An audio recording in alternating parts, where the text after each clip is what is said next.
What is up, guys? Wrestling Premiere is here. Okay, this in hindsight, hell, back then, this was one of the most obscure storylines in the WWE at the time. Like, why would Shawn Michaels go broke? He's still wrestling. I mean, Vince isn't going to underpay a guy who literally main evented WrestleMania the year before. He's featured in marquee matches every week. Impossible. That's like saying Tom Brady going broke while on the job. It wasn't believable. Then again, I've seen weirder stuff, so you just got to put it aside and watch it. If you just want to enjoy it, you just got to put that aside and say, okay, fine, he went broke.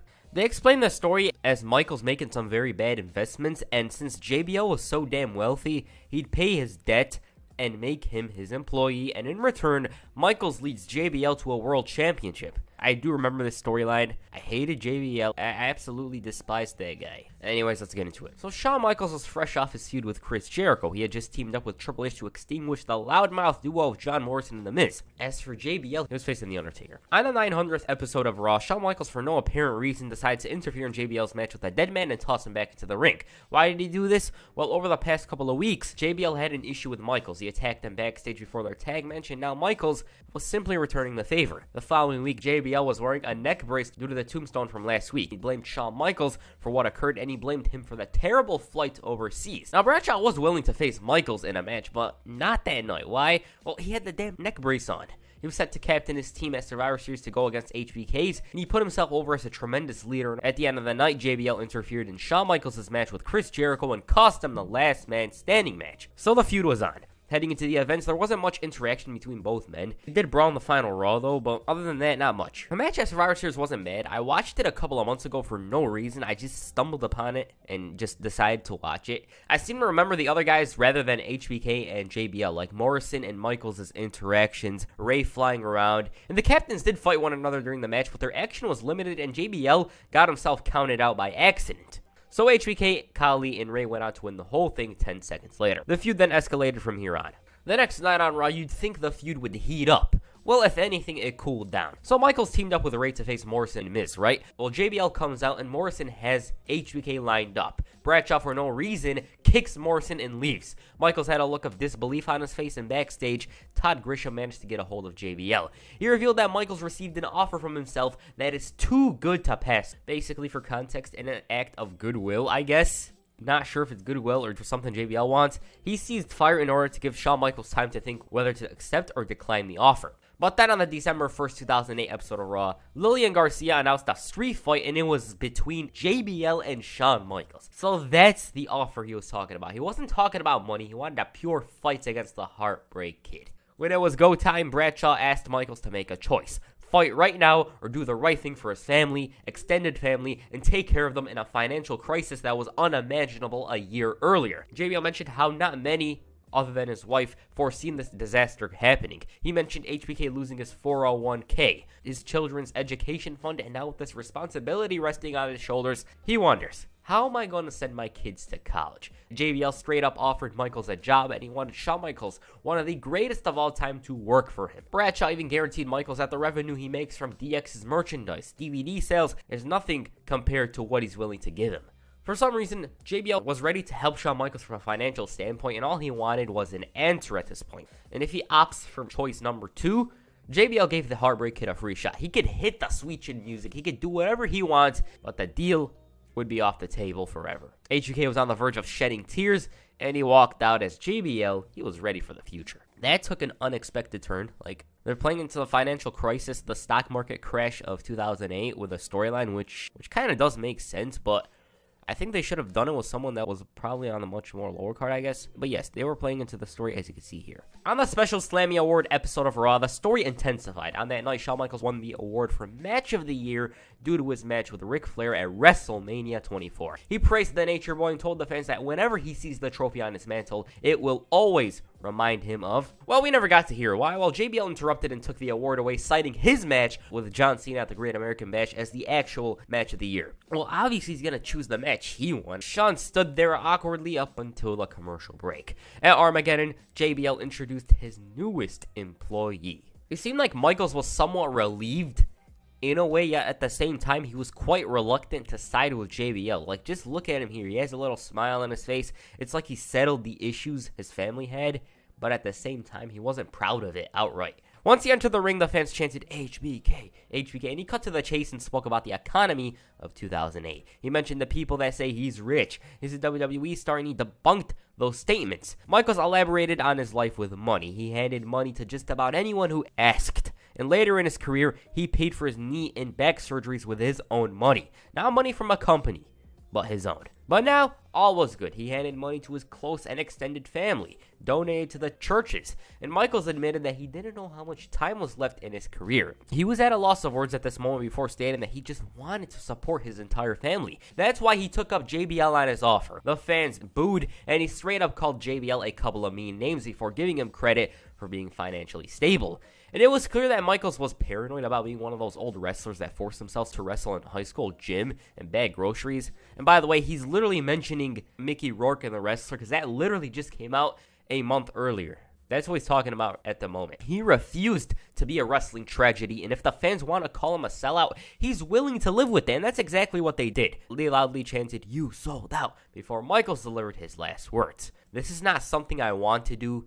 This is something I have to do." The two shook hands and it was official. Now, in my eyes, Michaels was content with being called a sellout and being a sellout, but he wasn't proud of it at the same time. He was willing to hear the fans say it, but deep down inside, he wasn't happy. To be able to provide financial stability to his family, it meant the world. On the other side, though, he was sort of miserable and felt guilty of himself. But on the other side, he had that money. The next night on Raw, JBL gave everyone a little recap of Armageddon. He just wanted to stick it to the Heartbreak Kid. Despite being JBL's employee, Michaels continued to compete in singles matches. He managed to steal a spot in a Fatal 4-Way #1 Contenders match as he beat Kane. And later that night, Triple H confronted him. He came all the way from SmackDown to discuss the JBL situation. The game questioned HBK's decision-making. He wanted his best friend to ask for help. Michaels, on the other hand, saw asking for help would basically ruin their friendship. Like, despite being buddies, it would hang above them like a dark cloud. Triple H thought it was stupid of Shawn to side with JBL, while he believed that he knew what he was doing. What were his actual intentions? Well, I don't know, make JBL broke? As for Bradshaw, Michaels purposely cost Rey Mysterio his race to the Rumble match with Bradshaw. He slapped JBL, and it was basically two birds, one stone. He got to hit JBL, and he helped him win the match at the same time. And both men were set to face off next week in a Fatal 4-Way. Ray obviously had an issue with this as he called out Michaels and challenged him to a match. HBK accepted, but JBL crashed the party and declined on Michaels' behalf. He wanted as much help as possible for the impending Fatal 4-Way #1 Contenders match. Ray told Shawn that all the money in the world can't make up for the darkness in the soul or something like that. Then Mike Knox attacked, and that's a whole other story. Anyways, later that night, HBK and JBL made it to the final two. Unfortunately for Michaels, JBL was asking for a very big favor. Now, a little flashback. You know how he says the Heartbreak Kid lays down for absolutely nobody? Well, 11 years later, that's what he just did. That's what he did here. Initially, HBK was very conflicted. It seemed like at points he was ready to revolt, and at other points he actually laid down. Shawn began crying and told JBL to do it. Hit the clothesline. Bradshaw had an evil look on his face, and he obliged with authority to win the #1 Contenders match. One guy was so pissed he threw his damn drink into the ring, but yes, Bradshaw was going to the Royal Rumble. Now, in terms of fan engagement, this feud was doing pretty well. Every segment, the crowd was loud and interested in the story. Every segment, because Shawn Michaels and JBL, they managed to elicit a reaction from the crowd because of their abilities. But yes, the crowd were certainly interested. On the first Raw of 2009, Chris Jericho and Randy Orton, for logical reasons, protested the atrocity, Jericho's words, of last week. Like a well-read lawyer, Jericho acknowledged Michaels and JBL's rule breaking, and they demanded some sort of repercussions, such as JBL being removed from the title match at the Royal Rumble. Both men were willing to face each other for the spot at the match, but then JBL interrupted. Well, not really, it was actually Shawn. Shawn was clearly guilty of what Jericho accused him of, collusion, and Jericho mentioned how all along he was right about the claims he made about Michaels. Sellout, hypocrite, and he believed that statements made him look like a prophet. Shawn said that there's one thing that helps him sleep at night, and that's not allowing either of those two to fight for the World Heavyweight Championship, because, he had past issues with Orton and Jericho. Randy understood Michaels needed to provide for his family, but HBK, took a turn for the worse, and Ric Flair's career was ended by a weak, pathetic sellout. Orton was very confident the ruling would be overturned after someone in power hears about it. Stephanie McMahon then came out and offered a rebuttal. She mentioned how Michaels technically didn't lay down as he took a clothesline from hell, and therefore JBL still has the title shot. The fans booed, and Stephanie entered both men into the Royal Rumble. Jericho complained about how Michaels poisoned the Fatal 4-Way and he will do the exact same with the Rumble, and JBL yielded that proposal. He agreed. He then announced to everyone that the Heartbreak Kid will be in his corner at the Royal Rumble. Stephanie then booked a main event between HBK and John Cena against the team of Y2J and Randy Orton. JBL continued to get to Michaels, offering him more money. JBL's offering a large sum of bonuses if Michaels super kicks Cena, and if this leads to an RKO and Codebreaker, even more money. Hell, if it was the punt, well, Michaels would have hit the jackpot. Cena was conflicted about HBK's morals, while Michaels himself didn't even know what to expect later on himself. During the match, Cena finally tagged in HBK. He showed some fury and passion befitting the Heartbreak Kid, and he single-handedly got the W for his own team, showing that despite being JBL's puppet, he's still in form. Backstage, JBL praised Shawn's performances before announcing the main event between both those tag partners, and not only that, Bradshaw will be in his corner for the match. That match itself was and is a hidden gem of sorts in my opinion. It isn't on the level of their 2007 bouts. I'll get into those hopefully later this week, title reign, but they did a pretty good job out there. JBL even called this event Shawn's WrestleMania, which was pretty degrading. But yes, a fun TV match that went back and forth. Shawn in storyline, he didn't miss a beat. He was completely in form, and near the end, they hit their finishers on one another. Both men kicked out, and in the end, Shawn actually won. The result was nearly clean, as you can see here. You could take what you want from it. It could be dirty in your eyes. It could be clean. You wouldn't be wrong, I guess. At least that's what it looked like. But yes, Shawn won. Me personally, it's almost a clean victory. Keyword, almost. On the final Raw before the Royal Rumble, a contract signing was held for the title match. Immediately upon entering the ring, Cena signed the contract. He wanted to get to Shawn Michaels, but JBL refused to allow any discussion between the two parties. Cena knew what JBL's intentions were. He wasn't going to pay a hell of a lot of money to get Shawn in his corner. He was obviously plotting something for the Rumble. Does make sense. He then shifted his focus to Michaels, stating that he didn't fight an employee last week. He fought the Heartbreak Kid, the showstopper, and he proved that he still got it. Cena thought he took JBL's offer because maybe he's missed a beat, but last week showed that clearly wasn't the case at all. As for JBL, he knows how good Michaels is. That's exactly why he was hired in the first place. He hired him to make his, JBL's, dream come true, and that's to walk into his home state at WrestleMania as the World Heavyweight Champion. Bradshaw spoke about how it's a business decision when Shawn snatched the mic away. Michaels was sick of the fact that he has to take money from someone like JBL, and while he despises who he is right now, he'll continue to do it. Shawn explained his pains to Cena and told him that he knows nothing. He can't fathom what type of problems he has. He didn't give a damn if he's helping JBL cost Cena the title. He was doing this for himself. The champ was constantly reminding Shawn who he really is, the showstopper, the headliner, the main event, and he was very confident that when it all goes down, Shawn is not gonna help JBL. This led to a JBL attack, as you can see here. Michaels left, and heading into the Rumble, JBL had the advantage. The match itself was pretty average. It was just there. I personally like it due to the fan engagement, the story of HBK, whether he's gonna turn or not. I covered in this video if you want it, so check it out. If you want the entire event, there it is. JBL and Cena in normal circumstances don't exactly put on the best matches. Beforehand, JBL promised to pay all the money he owes to Michaels tonight if he becomes world champion, and if that happens, well, he also gets a spot in the Royal Rumble. What I did find cool was this moment, Sometimes it's hell getting to heaven. Michaels influenced the match greatly. He was helping Bradshaw get that title. There was some moments there where it could have ended. Ref got knocked out and it was time for some drama. Shawn entered the ring and he was conflicted whether or not to super kick Cena or JBL, and in the end, he super kicked the hell out of JBL and the Detroit fans went nuts. Cena had a smile on his face, but that would quickly go away when Shawn super kicked him too. He then dragged JBL onto Cena, and the ref ran in there and made the cover. Kick out. Michaels had left at this point, and once both men recovered, Cena hit the FU to retain the title. It was more of a storyline rather than a match at points. I really loved the super kick moment as the fans were going absolutely crazy. So now that his title dream was almost dashed, JBL looked to move forward. He placed Shawn in an Elimination Chamber qualifying match against John Cena himself. Shawn tried reasoning with JBL, stating that this was the plan all along, catch Cena completely off guard. But Bradshaw, he threatened to fire him on the spot. Luckily for Shawn, though, there was some business to be taken care of. So basically, Shawn does all the work and JBL's in the match. Yeah, about that, both men miscommunicated with one another. JBL got involved and basically cost himself a spot in the chamber. On the February 2nd, 2009 episode of Raw, JBL held an employee review of sorts, an assessment for for Shawn Michaels. JBL said that he had one reason for helping Shawn Michaels, and that was for he to walk into WrestleMania as champion. He fulfilled his end of the deal by helping Michaels before asking Shawn about his. HBK responded saying that he laid down for JBL. He put him on top of an unconscious John Cena, and he would have beaten Cena last week, but Bradshaw interfered. And HBK didn't blame himself for these misfortunes, but JBL did. JBL believed that the blame was on Michaels' shoulders, and he would be right in releasing him from his contract. Shawn admitted that he really wants to kick JBL's teeth down his throat, but Bradshaw, he knew that he couldn't do it because it will cause problems for Michaels' entire family. Shawn just wanted to know what JBL wanted from him. Like, what do you want from me? He responded with a match at No Way Out. Winner take all. If Shawn wins,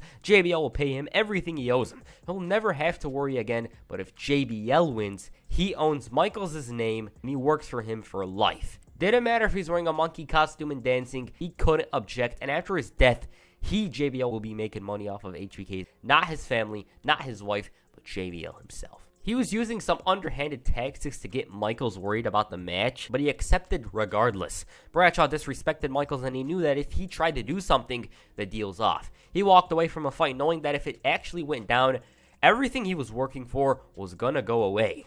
He got slapped, yet didn't do anything about it. On the final Raw before No Way Out, JBL took advantage of the fact that Michaels is still an employee of his and got him Mark Henry in a tune-up match. Shawn released all his pent-up anger and his aggression towards Henry and beat him. After the match, JBL entered the ring and reminded Shawn of the rules. You know, if you're not composed, you could get disqualified, etc. And he told him what Mickey Mouse is to Disney, Shawn Michaels is going to be to JBL. Shawn tried leaving, but JBL stopped him and asked the Heartbreak Kid to bring his wife to No Way Out to see what a beaten, broken down old man her husband has become. And after she witnesses her husband blow the one and only opportunity to keep his respect intact, he will be a loser, while JBL will do what he does best, and that's win. Before he left, JBL told HBK that in his office, there will always be a place for a beautiful and talented lady like his wife. Damn. Disrespect there. JBL, he gave no damn. He had no morals. He does what he does. Now, the match at No Way Out wasn't bad. I think most knew going into it what was going to happen, as the focus of the match was more on the storytelling, obviously. You know, is Michaels going to break free? Is he going to become an employee of JBL's? Who knows? Michaels' wife was watching this match in the front row, and it was JBL who was mostly in control as expected. The fans were certainly into the match, as JBL was despicable, and at one point he hit the damn clothesline from hell. After Shawn kicked out, he hit another one and decided to win this one by countout. Michaels beat the count by only a couple of seconds, and JBL opted to stick it to Michaels' wife. She blasted JBL, and HBK was back. He showed why he was the showstopper, the headliner, the main event, and he showed fury, passion, heart, and determination. The fans were cheering, and JBL found himself in a precarious situation, and it was time to tune up the band. Boom. He got it. The sweet chin music, and that's all she wrote. Michaels was free. He celebrated with his wife as JBL laid there in a state of unconsciousness, and it was a feel-good moment. JBL finally got what was coming to him, and Michaels was living heaven on earth. He got all that money from JBL, and he was financially stable and without the worry of working for a tyrannical boss. Now, the story itself felt a little like wacky in a way. Like, we see HBK going broke, perhaps the greatest star in the company, and he's broke. It's like saying LeBron James is struggling financially, but the only way to enjoy the story is to get past that. I do think they should have went about it in a different way, you know, take a different approach, like have HBK clean JBL's windows, something more disrespectful to Michaels. And another thing to mention is that many felt the feud was rushed, and I believe that's another reason why many disliked it. Michaels and JBL played their roles to perfection. I mean, who in the hell is going to root for JBL? Another thing to mention is that had they took their time with this feud, I bet they would have had a tremendous match at WrestleMania. Problem with that is that Taker and Shawn wouldn't have happened. On the other side, though, there would have been a much grander conclusion to the feud as it deserved. I mean, SVR 2010 does a pretty good job with it, but I'm still glad things were the way they were. I watched Taker, Shawn last week, and oh man, best WrestleMania match in my eyes. Overall, this feud had more potential if they just waited it out. Perhaps after WrestleMania, yes. If you want the sequel, what follows afterwards, JBL and Shawn did face off the following week. I covered it in this video, which I think I should have made longer back then, but I regret it now, but yes. There it is. Check out the Undertaker and Shawn Michaels story. WrestleMania 25, WrestleMania 26. There it is. I'll go into their Hell in a Cell match very soon. Very soon we're going to get into that, but yes. Overall, this feud, many thought it wasn't realistic to have Michaels go broke as he was a top star. But one thing I did like was the performances these two had. And that's it for this video. Make sure you hit a clothesline from hell on the like button and perhaps the sweet chin music on the subscribe button. Peace. I'm out.